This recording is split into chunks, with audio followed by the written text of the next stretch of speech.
everyone, Alexa Dunn here, and today I am doing a review of The Death of Mrs. Westaway by Ruth Ware. This is going to be both a non-spoilery review, so the first part of this is going to be like totally spoiler-free, and then I'm going to warn you when I switch to spoilers, because I think it's a bit of fun with books like this to talk about spoilers, because if you have searched for this, you're either thinking of reading it so you can watch the non-spoilery part of the review, or you've read it and you want to see what other people thought of the book. I know that I search out reviews of books exactly like this, kind of those adult mystery thrillers, because I want to know, like, did other people guess it? Did they hate the same things that I hated, etc., so on and so forth. So this is both non-spoiler and spoilery, and I will give you plenty of fair warning when it switches to spoilers, and shoot the timestamp down below in the comment box. Now, I wish I had my copy to show you, but I can't find it, which means I lent it to someone. So I got an ARC of this at TLA, and this was one of my most anticipated reads of the year because last summer I discovered Ruth Ware, and I went on a total Ruth Ware binge. I read The Woman in Cabin 10 first, then I read In a Dark, Dark Wood, and finally I read The Lying Game as soon as it came out. And I do have some videos from last summer where I talked a bit about The Woman in Cabin 10 and In a Dark, Dark Wood. I will link those down below. And I have lots of feelings about The Lying Game. By the time I read The Lying Game, I kind of had stopped doing kind of like book talks on the channel, and now I'm back into that, so I actually might film a video on how much I hated The Lying Game, and why I actually think The Lying Game offers a very good lesson to writers in terms of how you choose to tell the story makes a huge difference with how successful or unsuccessful the story is. But that'll be a video for another time. So I will front load you with my star rating. I gave The Death of Mrs. Westaway 5 stars. I love this book. I flew through it. It did so many things that just like I love, because it is essentially a Gothic mystery, and I love Gothic mysteries. It reminded me a lot of Rebecca, which is one of my all-time favorite books. And I consider Ruth Ware kind of like the modern answer to Agatha Christie. All of her books kind of have kind of that classic Agatha Christie-esque mystery twist. I like to call Ruth Ware kind of like the modern answer to Agatha Christie, like Agatha Christie meets Hitchcock. She kind of really fits into that kind of milieu, if that is the correct word. I'm smart. And all of her books kind of give me that feel. It's very like there's a woman at the center of a mystery, and there's a cast of characters, and everyone has secrets, and they all feel a little bit noir-y in tone, which I really, really like, oh, so many reasons I didn't like The Lying Game, but I'm not gonna rant in this review. But it gives you context that essentially I loved The Woman in Cabin 10, I loved In a Dark, Dark Wood, and then I really disliked The Lying Game, and I was worried, is this author who had become an auto-buy for me, is she bad now? And I'm happy to report that The Death of Mrs. Westaway is definitely, I feel, a return to form. It's as good as The Woman in Cabin 10 and In a Dark, Dark Wood, though it is a little bit different because it is leaning so heavily into the Gothic mystery trope, but again, I liked it for that reason.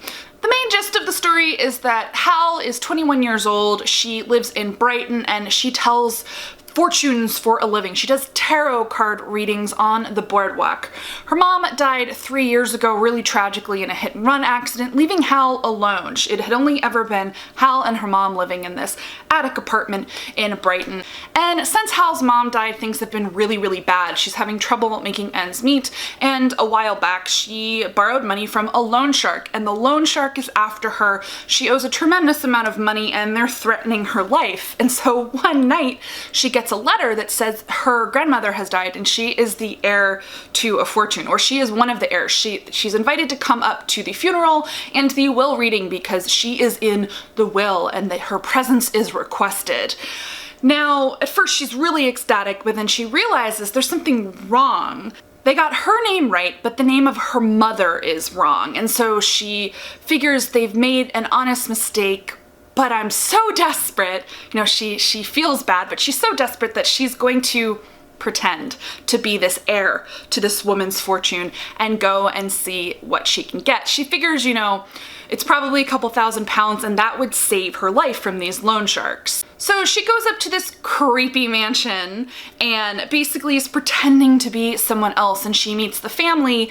And it's that very Christie thing where it's the cast of characters and creepy characters. And there's even a creepy housekeeper, which is why this reminded me so much of Rebecca. And it's the idea that the matriarch, the grandmother, was this harsh and horrible person, and all of her kids are a little bit messed up. And the woman who is supposed to be her mother, who everyone thinks was her mother, you know, disappeared 21 years ago, and everyone is like, and it turns out she disappeared and had a daughter, how weird. And of course Hal is dealing with her like turmoil of, I'm not who I say I am, but things aren't as they seem. It's a weird Gothic mystery all about kind of the secrets that people keep and the things that we know about the people that we love, and weird fucked up families in creepy mansions. And I really enjoyed the kind of feel of it. It was an incredibly tense and claustrophobic read. There's this whole motif where Hal, of course, gets stuck staying in the attic room, and in my mind I was picturing the attic room from The Handmaid's Tale, so like this like creepy room, and she finds like things scratched into the glass like help me, and also notices that the door only locks from the outside, as if someone had been kept prisoner in that room. And the book does a fantastic job of building the claustrophobic tension of every single time Hal goes to sleep in that room. You know that someone in the family is lying, and you know that like all they would have to do is like lock her in the room and they could totally kill her. And so there's this like tense thread throughout the book of, you know, girl out of her depth in creepy mansion with weird dysfunctional family, multiple of whom are keeping secrets and telling lies. Something I really like that's worth mentioning that isn't spoilery, so I'll keep it here in the non-spoiler section, is the way that Ruth Ware kind of worked the theme of tarot throughout the novel. It is definitely an active theme, you know, that Hal gives tarot readings on the boardwalk, and she doesn't really believe in tarot, and yet there's always that line of like, or does she? Because she does some readings throughout the books for herself and other people, and the tarot cards, you know, provide context and meaning and foreshadowing and add a real level of creepiness to a lot of the kind of mystery thriller elements of the book. And it ended up being one of my favorite parts of the book, because I don't even know that much about tarot, but it again helped to layer in that Gothic feel, because tarot and kind of that spiritualism really aptly contributed to the kind of creepy, foreboding feel. It's also worth mentioning that, just like all of Ruth Ware's other books, that Hal is one of those anxious, a little too in her head Ruth Ware heroines. I think there's definitely a blueprint for Ruth Ware heroines where she is definitely a little bit anxious, a little bit extra, and it kind of adds to the tension in the book because the protagonist through whose eyes the story is being told has this really dense anxiety and is constantly kind of going over things in their head and worrying about things. Now, I like this Ruth Ware protagonist. It worked for me really well in The Woman in Cabin 10 and In a Dark, Dark Wood especially, and I think it contributes to a positive tension in her books. But I want to mention that because if you've read other Ruth Ware books, or if reading a book from the perspective, a mystery from the perspective of a deeply anxious person isn't your cup of tea, you might not like this book or really any of Ruth Ware's books, but if you like the previous ones, you'll probably have no problems following the story from Hal's perspective. Another general thing that I just really liked that stood out to me, the book is told in third person past tense, which just happens to be a tense and point of view that I really enjoy in fiction that we don't see a ton of, and I think it served the story really well. The exception is there are some journal entries. It does have the narrative device used sparingly, thankfully, of a mysterious journal, which is in first person, written by someone in the past, around the time Hal had been born, where of course at first you don't know whose journal it is, and gradually you figure out who it is, and it helps contribute to the layers of the kind of dark secret in the family. And again, that is present, that is a narrative device that is used, and I was thankful that it was sparing because I was really worried at first that Ware would lean really heavily on the journal aspect to kind of build her mystery and her reveal and her twist, and it wasn't as bad as I thought it was going to be. I thought it was pretty well done. Which brings me to, I do want to say generally, before I jump into the spoilers, I did guess the twist almost immediately. So something about Ruth Ware is generally, some of her books are incredibly predictable. I also called the twist of In a Dark, Dark Wood almost immediately, but it didn't spoil my enjoyment of reading the book at all. I like that Ruth Ware books are very tightly paced, they're very atmospheric. I like the tension and kind of the, you know, the edge of your seat read that they provide. So it doesn't really bother me if I can guess the twist, because it doesn't ruin my enjoyment of reading the book. That said, The Woman in Cabin 10, I didn't guess, and that it was kind of fun not knowing. So this one I totally called the twist. I don't know if that means the twist is easy to call or if I have a really twisted mind, but it is worth mentioning. I called it, but I still really enjoyed the read, and there were enough red herring moments where I did almost talk myself out of being convinced that I knew what was happening, which was also the case with In a Dark, Dark Wood. I think Ruth Ware is very good at that. She makes you question yourself, which compels you to keep reading and makes the read worth it when it turns out that you're right. Okay, so it is time for spoilers. So I'm gonna flash spoilers on the screen and click away if you don't want to know the spoilers. Now, I do have to say, I read this a month and a half ago, and some of the names have flitted out of my brain, and since I don't have my physical copy, which is gonna make this hilarious because I'm not gonna be able to say their names, and I just did a quick scan online and no one's really done anything that breaks down the characters, which is super, super helpful. So talking about spoilers, it's gonna be funny. So first of all, the twist was really easy to guess in the sense that I think any of us readers, when we start reading it and we go, oh, she's convinced there's a misunderstanding that they have her mother's name wrong because the middle name doesn't match or whatever, immediately you go, okay, so she's gonna go and she's gonna pretend to be this other person, and it's gonna turn out that it's not a mistake at all and she is the right person. I mean, so that part was really easy to guess. I guessed that. And then as soon as we were introduced kind of to the mysterious family, so first of all, I love the trope of like super rich fancy assholes with like the interloper who's pretending to be something she's not. I love those kind of contrast stories, so I really liked that. And as soon as we met the kind of, you know, bumbling, cold oldest son and like the kind of easygoing but like slightly anxious middle son who had a secret, and it turned out his secret was just that he was gay, if I recall correctly, or that his partner had cheated on him, and that was dumb red herring right there. But as soon as we met the hot youngest son, who was kind of the playboy who acted a little bit like a sociopath, I was like, well, obviously it's him. Obviously. I was like, okay, that's her dad. Like, I started figuring it out really, really fast. Especially once it was obvious that, you know, the diary was her mother, but okay, who was her mother? Was her mother really the daughter? Blah, blah, blah. For a while, I thought, okay, creepy, hot, sociopath son is maybe her dad and her mother was the daughter, and this is like a creepy incest story. But then once it was really obvious that no, it was the cousin who was writing the journal who was her mother, then it just crystallized really, really clearly. I was like, okay, so obviously the woman who raised you is the actual daughter, obviously, but your mother is the cousin and the father is the young, creepy, sociopathic son. There's gonna be something with name confusion with the whole journal thing and the scene with the photograph. I was like, I was putting those pieces together pretty much as they were happening. And so reading the rest of it was just kind of like, well, you know, confirming everything I thought. And I have to say also the other thing I thought she did that was super obvious, like I didn't mind it as a reader, except I kind of did. You know that thing where like a character like does something that's just so stupid and you're like, don't you know what kind of novel you're in? For me, that was when she sneaks into the den or whatever and she sees the book pulled out, the photo album, and she pulls it out and only looks at like 2 pages and then like puts it away and forgets about it for the rest of this book. And I was like, you moron. Clearly the answer to everything is in that photo album. And of course it was. If she had just like kept looking, or she could have snuck back down there any of the nights in the middle of the night in the creepy murder house and looked, and she would have immediately figured out that the woman who raised her, her mother, really was the daughter, Margarita. Not the, like, she could have put this together so much earlier.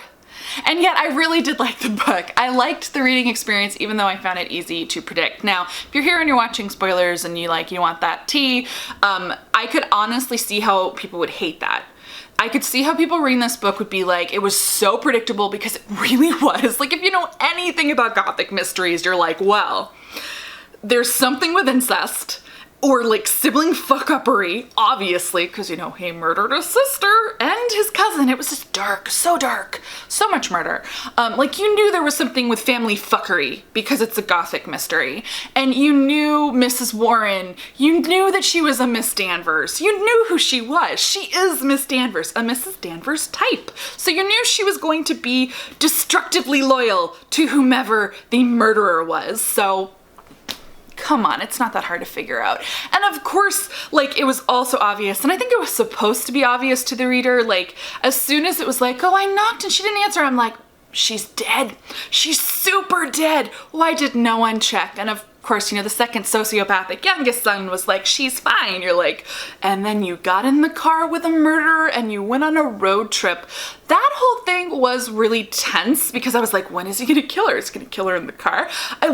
When she got out of the car at the train station, I was like, oh, he let her out of the car, amazing. And then she got back in the car, I was like, you fucker. And then they end up back in the house, and I was like, girl, you in danger. How have you not figured this out yet? No, it was fine. But I definitely see how readers might really hate that, in terms of that just being kind of like a little extra, because Hal does suffer a little bit from stupid heroine syndrome in that she has to make some poor choices in order to facilitate the plot. But as I mentioned in the non-spoilery section, I do have to say, I just loved kind of the creeping tension of the whole thing. Seriously, every time she went to bed in that creepy attic room, I wanted to scream at her, get out, run away, arm yourself, like, you're gonna get locked in. Like, I was genuinely worried. I was like, oh, don't do this again, Ruth Ware. I was worried we were gonna get the Women in Cabin 10 trope. Oh, this is also a spoiler for Women in Cabin 10. So if you have read Women in Cabin 10, you're fine. If you haven't, I guess ignore the next 30 seconds.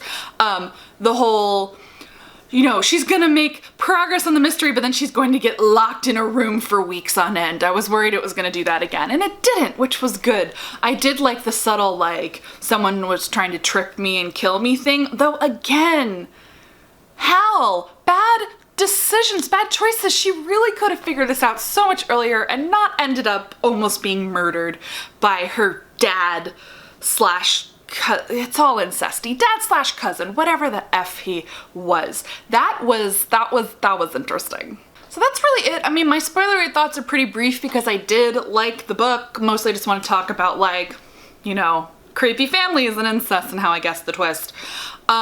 I'm really curious what you guys thought. Like, if you've read the book, like, drop your spoilery comments down below, like, put a spoiler warning on them, like, on top so that people don't see them, because I'm totally down to, like, kind of hash it out in the comments. I probably have stronger spoilery feelings about some of the other books because I found this one just kind of, like, start to finish just an enjoyable reading experience.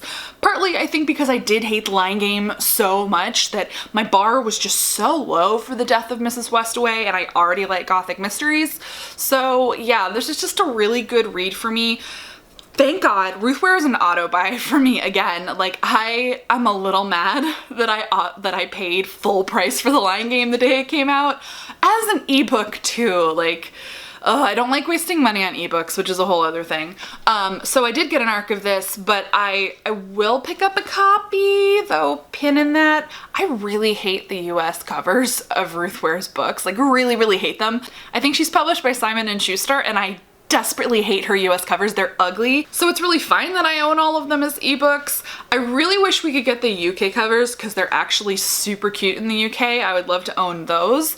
And this is my desperate plea to Simon & Schuster to please recover these books. Ruth Ware books are amazing, and you can fucking do better with those covers. They're just not good. And there's no cohesiveness. Just not a fan of the US covers of her books, but yeah, I digress. So yeah, I totally recommend The Death of Mrs. Westaway if you like adult mystery thrillers, Gothic, murdery type books. It was a really good read. I really, really enjoyed it. definitely look out for that video. I will do kind of a ranty review of The Lion Game because I did a quick search on YouTube and I can't believe more people haven't been bitching about how bad that book was, and so I'm happy to do it because I had so many feelings about that book.